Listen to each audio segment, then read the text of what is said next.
बिस्मिल्लाहिर्रहमानिर्रहीम। अस्सलाम वालेकुम नाज़रीन, मैं हूं आपका मेज़बान दानिश अंसारी और आप देख रहे हैं शामी रूहानी टीवी। और मेरे साथ मौजूद हैं मशहूर एस्ट्रोलॉजर एम ए शामी साहब। शामी साहब के साथ आज हमने बड़े इंटरेस्टिंग टॉपिक पर बात करनी है और ये टॉपिक है शर्फ़ मुश्तरी के हवाले से। ये एक ऐसा एस्ट्रोलॉजिकल इवेंट है जिसके ज़रिए लोग फ़ायदे उठा सकते हैं, माली फ़ायदे उठा सकते हैं, रुके हुए काम जो है वो बनने लग जाएंगे, दुआओं की कबूलियत का वक्त भी इसको कह सकते हैं। तो ये क्या एस्ट्रोलॉजिकल इवेंट है, ये सारा में बताएंगे, उसके बेनिफिट्स कैसे लेने हैं ये भी बताएंगे। अस्सलाम वालेकुम सर, बहुत शुक्रिया आपने वक्त निकाला। ये जो टॉपिक है ये कई एस्ट्रोलॉजर्स इसके हवाले से इन्होंने कुछ प्रोग्राम्स भी कर रहे हैं और इवेंट का कई लोग इंतज़ार भी कर रहे हैं। काइंडली इस हवाले से सर बताइए। देखिए दानिश, अल्लाह ताला ने जहाँ पे कुछ ज़िंदगी में आजमाइशें रखी होती हैं वहाँ पे उन्होंने अल्लाह ताला ने उसका इलाज, उसकी शफा भी रखी होती है, रोशनी का रास्ता भी रखा होता है। रोशनी पहले है, अंधेरा बाद में। लेकिन अमूमी ज़िंदगी में हम ये देखते हैं कि जब इंसान परेशान होता है वो कहता है मुझे हर तरह अंधेरा ही नजर आ रहा है, ठीक है, रोशनी बंद है। तो अब ये रोशनी खुलने का टाइम है। अच्छा, रोशनी खुलने का टाइम है, रोशनी आने का टाइम है, दुआ की कबूलियत का टाइम है। वैसे तो कोई वक्त भी दुआ की कबूलियत का हो सकता है, लेकिन जो इल्म नजूम के लिहाज से, एस्ट्रोलॉजी के लिहाज से, मुख्तलिफ स्कूल ऑफ थॉट्स में जब एक ख़ास तारा ख़ास दर्जात पे आता है तो अपनी बेस्ट ब्लेसिंग की एनर्जी देता है चीज़ें। तो जुपिटर जो है उसको बुर्ज सत्तान में उसको शर्फ हासिल होता है चीज़ें। तो इसमें वो दो मुख्तलिफ स्कूल ऑफ थॉट्स हैं, एक वेस्टर्न एस्ट्रोलॉजी और एक वैदिक एस्ट्रोलॉजी। अब ये जो शर्फ जो है 12 अगस्त से 17 अगस्त तक वेस्टर्न एस्ट्रोलॉजी में आ रहा है और 18 अक्टूबर से लेकर 5 दिसंबर तक वैदिक एस्ट्रोलॉजी में आ रहा है। ठीक, तो दोनों टाइम नायाब हैं। जो शख्स जिस स्कूल को फॉलो करते हैं उसके मुताबिक चीज़ बनवा सकते हैं, अपने लिए अपने हक में कर सकते हैं। इस वीडियो में हम ये बताएंगे कि 12 बुरूज में कौन से शर्फ कौन सा किन घरों में लगेगा, उनको क्या बेनिफिट पहुंच सकते हैं। ठीक, मैक्सिमम क्या है। जुपिटर की जो 3 नज़रात होती हैं, 5वीं 7वीं 9वीं चीज़ें, तो ये जहाँ पे देखता है अपने 5वीं 9वीं नज़र से स्पेशली देखता है, तो वो वहाँ पे उनके रास्ते एक्सपेंशन देता है, रास्ते में तरक्की कामयाबी देता है, ज़िंदगी में आसानियाँ सुनियाँ। और बिल्कुल आप ये देखेंगे ज़ायचे में ये 5 से 6 घरों को लेके चलता है चीज़। इसमें इतनी एनर्जी है कि आपके ज़ायचे में किसी ज़ायचे में 60-70 चल रही है, ढैया चल रहा है या ज़ोहर की दशा चल रही है, तो एक अकेला जुपिटर जो है वो सारी एनर्जीज को, नेगेटिव एनर्जी को पॉजिटिव में कन्वर्ट कर सकता है। यानी एक तरफ ब्लॉकेज आ रही तो जब उस घर पे जब रोशनी पड़ेगी तो वहाँ पे रोशनी के साथ अंधेरे में रोशनी पैदा हो जाएगी और वो रास्ता मिलना शुरू होगा। आमतौर पर लोग कहते हैं बंदिश होगी, रुकावट हो, काम नहीं चल रहा, लेकिन जब जुपिटर की नजरात पड़ती हैं तो वहाँ पर रास्ता खुलना शुरू हो जाता है। तो बड़े बेनिफिट है उसमें चीज़ें। सबसे पहले हम एरीज को डिस्कस करते हैं। यहाँ पे जो शर्फ होगा 4थे घर में होगा, तो एरीज वालों को बड़ा बेनिफिट होगा ज़मीन प्रॉपर्टी के लिहाज से। घर, गाड़ी, बैंक बैलेंस में इजाफा हो सकता है, ज़मीन प्रॉपर्टी ले सकते हैं, प्लॉट में जो प्लॉट लिया तो उसको घर में कन्वर्ट कर सकते हैं, घर की खरीदो फरोख्त कर सकते हैं, नई परचेजिंग होती है और घरेलू सुकून में बेहतरी आ सकती है। घर में एंग्जाइटी का दबाव माहौल ख़त्म हो सकता है और वालदा के साथ रिलेशनशिप, उनकी हेल्थ बेहतर हो सकती है। सारे मामलों में इनको बेनिफिट हो सकता है। 4था घर ज़हनी सुकून का भी होता है, मेंटल पीस का होता है, उसमें आपको सुकून महसूस होगा। घर में आएंगे तो ज़हनी सुकून महसूस होगा और आप रिलैक्स हो सकेंगे। उसके बाद टॉरस, इनके 3रे घर में करीबी रिश्तेदारों बहन भाई को साथ मुलाकात में बेहतरी आएगी, आपके बोलचाल में बेहतरी आएगी, मीडिया कम्युनिकेशन के मामले में बेहतरी आएगी। आप जो 3रा घर आपकी विल पावर का होता है उसमें भी आपकी मजबूती पैदा होगी। आप जिस काम को पहले सोच रहे थे आप उसको प्रोजेक्ट तौर पे कर सकेंगे, आपको अमली शेप दे सकेंगे। पहले थियोरेटिकल था, अब जब जुपिटर की एनर्जी आई तो यहाँ पे उसको आपको प्रैक्टिकल फॉर्मेशन में लेके आएंगे। विजडम में इजाफा होगा, सलाहियतों में इजाफा होगा, आप सबकॉन्शियस लेवल में इजाफा होगा, सबकॉन्शियस खुल सकेगा, आपको वजदानी सलाहियतें भी पैदा होंगी, सारे मामलों में आपको बेनिफिट पहुँचेगा। उसके बाद जेमिनीज हैं, जेमिनीज के 2nd हाउस में होगा, आपको ज़रा आमदन में इजाफा होगा, माली तौर में इजाफा होगा, आपका लाइफ स्टाइल चेंज होगा। 2रा घर आपके खाने पीने के मामलों को भी ज़ाहिर करता है। खाने पीने में फास्ट फूड, बल्कि चीज़ें इस्तेमाल कर सकते हैं, इसका वज़न बढ़ सकता है। लिहाजा अपने शुगर और चीज़ों पर कंट्रोल करें, ओवर वेटिंग होने से बचें। ठीक, क्योंकि जुपिटर का लगन में आता है तब भी वजन बढ़ाता है। 2nd हाउस में आता है चेहरा, 2nd हाउस चेहरे का होता है। तो आपने देखा कुछ लोगों के चेहरे बहुत मोटा फूलना शुरू हो जाते हैं, बल्कि हो जाते हैं। एक होते हैं कुछ वक्त के साथ ज़्यादा बल्कि हो जाते, ज़्यादा चेहरा वजन दिखता है।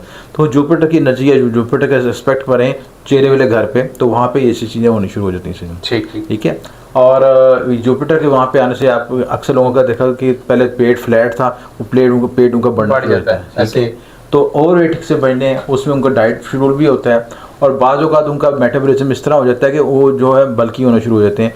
चिकनाई थोड़ी सी भी खाएं उनको ज़्यादा फैट महसूस होती है। तो खाने पीने में, लाइफस्टाइल में तब मुस्बत तब्दीली लानी, कंट्रोल करना अपने आप से। उसके बाद कैंसेरियन है कि फर्स्ट हाउस में आएगा। फर्स्ट हाउस में जो कैंसर में आपका जो जुपिटर आता है, यहाँ पे कुछ शर्फ होगा, ये बड़ा ब्लेसिंग है यहाँ पे चीज़ें। फर्स्ट हाउस में जो यहाँ पे इसके लिए बड़ी पॉजिटिव है यहाँ पे इसकी एनर्जी, और यहाँ पे आपको रूहानियत के लिहाज से रूहानियत, पकीज़गी, नई आइडियोलॉजी, विजडम, एक्सपेंशन, और प्लस आपको मौल दौलत के रास्ते कमाने के नए तरीके बताएगा। जब आपके जहन में विजडम आती है, नए ख्यालात आते हैं, तो आपको खुद ब खुद ही रास्ते समझ आना शुरू हो जाता है। तो अल्लाह ताला की रहमत होती है, ब्लेसिंग होती है, उस वक्त से फ़ायदा उठाएं, उस एनर्जी को सही तरह यूटिलाइज़ करें। और ये तमाम 12 बुरूज वाले उस वक्त अपने लिए जुपिटर का तिलिस्मत बना सकते हैं। जुपिटर का जो स्टोन होता है येलो स्फायर पहन सकते हैं, चीज़ें येलो स्फायर पर तिलिस्मत बनाए जाते हैं जुपिटर के, वो बना सकते हैं। शर्फ मुश्तरी की अंगूठियाँ होती हैं, वो बना सकते हैं। याद रखिए शर्फ मुश्तरी ना 12 साल के बाद दोबारा आएगा, और जिस शख्स ने इस वक्त से फ़ायदा उठा लिया उस समय 12 साल अपने उसने सेव कर ली ज़िंदगी में, तो अल्लाह ताला के हाथ में है। लेकिन जो ब्लेसिंग हासिल करने का, उस एनर्जी को सही तरीके से यूटिलाइज़ करने का तरीका है, वो शर्फ से फ़ायदा उठाना होता है इस चीज़ में। उसके बाद लियो है।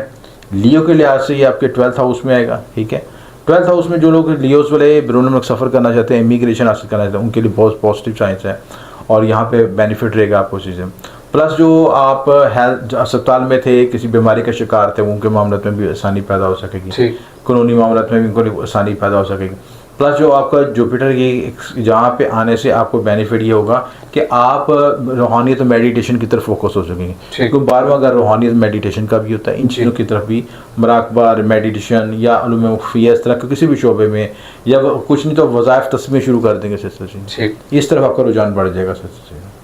उसके बाद आपका विर्गोस वाले हैं कि 11वें घर में, 11वें घर में को तो यहाँ पे जुपिटर की एक्सपेंशन से सोशल नेटवर्किंग बेहतर होगी, आपके हल्का बाब में वसत होगी, आपके लोगों के साथ मुलाकात बेहतर होंगे, जिन लोगों से इख्तलाफात है वो आपकी तरफ उनके इख्तलाफात रिजॉल्व हो सकेंगे। बड़े बहन भाई से बेनिफिट हो सकता है, चीज़ें करीबी रिश्तेदारों से बेनिफिट हो सकता है, सोशल नेटवर्किंग में लोगों से जिनसे मिलेंगे उनको बेनिफिट हो जाएगा, सारे मामलों में बेनिफिट होगा। और प्लस जो आपने माजी में एफर्ट्स किए हैं, को वज़ाइफ पढ़े, को मेहनत की है, उसका रिजल्ट मिलना शुरू हो जाएगा। उसके बाद आपका लिब्रास है। लिब्रास के लिए 10th हाउस में होगा। 10th हाउस आप में यहाँ पे जो जुपिटर की एक्सपेंशन या शर्फ आपको बेनिफिट देगा। आपके जो जॉब में एक्सपेंशन हो सकती है, जॉब में प्रमोशन हो सकती है, बिजनेस में प्रमोशन होती है, बिजनेस में एक्सपेंशन हो सकती है, बिजनेस में आप नई आइडियोलॉजी, नई थॉट के साथ अपने कारोबार को मूव कर सकते हैं, तो सारे मामलों में कोई बेनिफिट पहुँचेगा सिस्टम। उसके बाद स्कॉर्पियोज हैं, ठीक है, 9वें घर में ये होगा मामला, ये चीज़ है। स्कॉर्पियो के लिहाज से बेनिफिट ये होगा कि 9वां घर जब आपका खुलता है तो आपकी किस्मत खुलती है, बंद दरवाजे जो हैं उनको खुलते हैं, उनको रोशनी मिलती है, और अंधेरे में आपको एक नए रास्ता, नई सिमत नज़र आती है, जिससे आप ज़िंदगी में अपने आप को आगे मूव कर सकें। तो 9वां घर आपका रूहानियत का भी है, रूहानी सफ़र भी हो सकता है, इमिग्रेशन हो सकती है, आला तरीम के सफ़र कर सकते हैं, चीज़ें आप अच्छा मेंटोर मिल सकता है, गुरु उस्ताद मिल सकता है, चीज़ें। और अपने बॉस, 9वां घर बॉस का भी होता है, फादर का भी होता है, ये सारे रिलेशनशिप में आपकी बेहतरी हो सकती है, हार्मनी पैदा हो सकती है, चीज़ें। उसके बाद सैजिटेरियस है, 8वें घर में होगा। 8वां घर किस चीज़ का होता है? उलूम मख्फी का। सैजिटेरियस वाले अगर आप वरासती मामले को सुलझाना चाहते हैं, अगर आपको इंश्योरेंस का क्लेम हासिल करना चाहते हैं, कोई उलूम मख्फी या रिसर्च ओरिएंटेड काम करना चाहते हो, ये आइडियल टाइम है। तो 8वें घर की एनर्जी को यूटिलाइज करें और इन सारे मामलों से आपको फ़ायदा हासिल कर सकते हैं। उसके बाद कैप्रिकॉर्न्स है 7वें घर में। 7वें घर में जब जुपिटर का ये शर्फ होगा तो अच्छा पार्टनर मिल सकता है, शरीकियात मिल सकता है, आपके दो ऐसा कोई अमीर हो या आपको सपोर्ट करे, या जिनके रिलेशनशिप में कुछ मिसअंडरस्टैंडिंग थी वो आप रिलेशनशिप साउंड हो सकेंगे, उनकी आपस में मामला में बेहतरी आ सकेगी चीज़ें। उसके बाद एक्वेरियस के 6ठे घर में, 6ठे घर में यहाँ पे होगा तो आपको हेल्थ में थोड़ा सा मुतात रहने की ज़रूरत है। प्लस अगर आप मुकाबले का इम्तिहान दे रहे हैं या कोई ऐसी चीज़ कर रहे हैं उसमें आपको बेनिफिट हो सकता है, लोन के लिए अप्लाई किया तो लोन मिल सकता है आपको, चीज़ें। प्लस अगर आप जो है कॉम्पिटिटर्स हैं, उनके साथ मुखालफिन हैं, उनके साथ उन पर हावी हो सकते हैं, ये सारे मामलों को बेनिफिट होगा। पाइसेस के लिहाज से 5वें घर में, 5वां घर औलाद मोहब्बत नाम के लिहाज से, लॉटरी खेलना चाहते हैं, लॉटरी निकल सकती है, प्राइज बॉन्ड निकल सकता है, कुछ जंप लग सकता है, आपने जो बुज़ुर्गों के साथ आपके तल्लुकात में बेहतरी आ सकती है, बच्चों के साथ मामला में बेहतरी है, बच्चों की एजुकेशन के लिहाज से, उनके रिश्तों के हवाले से मामला में आसानी पैदा हो सकती है। तो ये सारी पॉजिटिव एनर्जीज यहाँ पे मिलेंगी सिस्टम। बहुत शुक्रिया सर, आपने अपने कीमती वक्त में से कुछ वक्त निकाला और आपने तमाम ज़ोडिक साइंस के हवाले से बताया कि किस घर में कौन क्या जो शर्फ मुश्तरी है वो क्या फ़ायदा देने जा रहा है। इंशाल्लाह नेक्स्ट वीडियो में ऐसा ही इंटरेस्टिंग टॉपिक आपके साथ शेयर करेंगे। अगली वीडियो तक के लिए मुझे और एम ए शामिल साहब को इजाज़त दीजिए। अल्लाह हाफ़िज़।